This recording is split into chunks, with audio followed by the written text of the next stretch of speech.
आज 1 जुलाई को अब्दुल कयूम अंसारी का जन्म दिवस है, जो दलित मुस्लिम, ओबीसी मुस्लिम, पसमाना समाज के महान नेता और समाज सुधारक थे। आज इस शुभ अवसर पर आप सर्व समाज से को क्या संदेश देना चाहेंगे?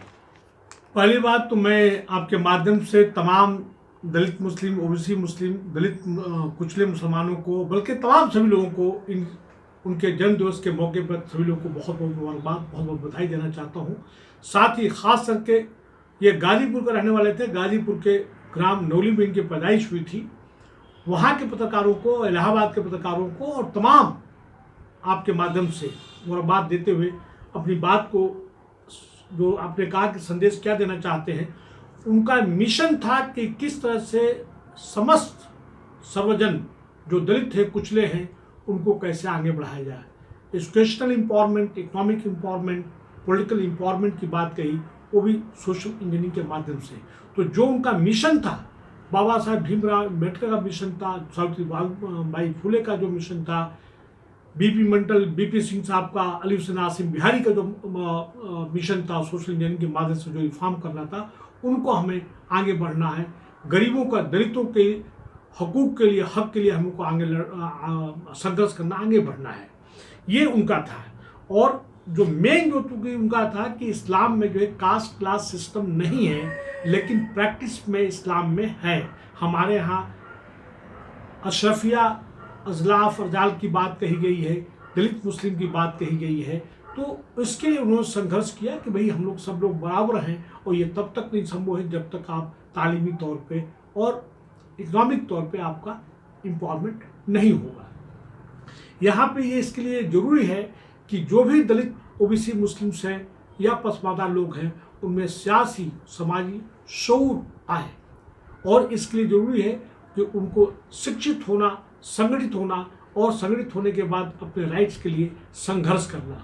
और उसके साथ साथ जो उनके साथ सप्रेशन, डिस्ट्रीब्यूशन हो रहा है, डिप्राइवेशन हो रहा है, उसके लिए संघर्ष करना। अभी हाल ही में बंगाल के जिस तरह से दलितों ने, ओबीसी ने, मुसलमानों ने, मतलब अल्पसंख्यकों ने जिस प्रकार समाजी शऊर का, सियासी बेदारी का जो सबूत दिया, देखा कि उन्होंने कम्युनल एलिमेंट्स को, पूंजीवादी ताकतों को और मनवादी ताकतों को वहाँ से उखाड़ फेंका।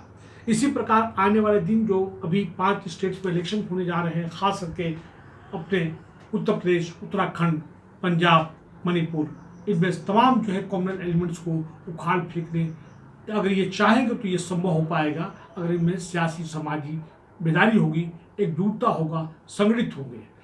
मुस्लिम समाज में अगर देखा जाए तो 75 to 85% जो है दलित मुस्लिम, ओबीसी मुस्लिम से, उसमें भी 60 to 65% जो है अंसार, रायनी समाज, कुरैश समाज के लोग हैं। और तीनों ही इन बिरादरी के लोगों का प्रतिनिधित्व जो है, नेतृत्व जो है, सियासत में नहीं है।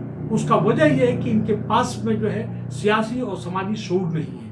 इन्होंने ढेर सारे ऑर्गेनाइजेशन बना रखा है। मुझे कुरैश समाज के, रानी समाज के बारे में तो नहीं मालूम, लेकिन ताजुली की उनकी भी संगठन है। लेकिन सिर्फ अंसारियों बिरादरी में या मोमिन अंसार में, अंसार बिरादरी में कम से कम 4-5 उनके ऑर्गेनाइजेशन हैं।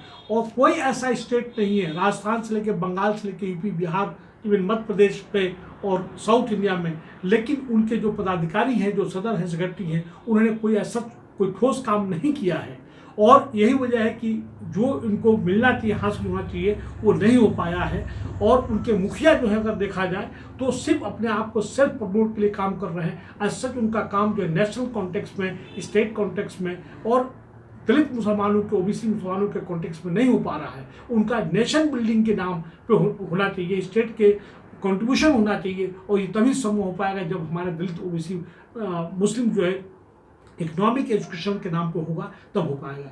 आखिर में एक बार फिर मैं आपके माध्यम से इस मौके पर खास करके वीर अब्दुल हमीद के यौम पैदाइश और अब्दुल कयूम अंसारी साहब के पैदाइश के मौके पर आप सबको बहुत बहुत मुबारकबाद देता हूँ, इस आशा, इस उम्मीद के साथ कि इनके मिशन को आप सब लोग आगे बढ़ाएंगे। आप सबका बहुत बहुत धन्यवाद। Thank you very much. Thank you.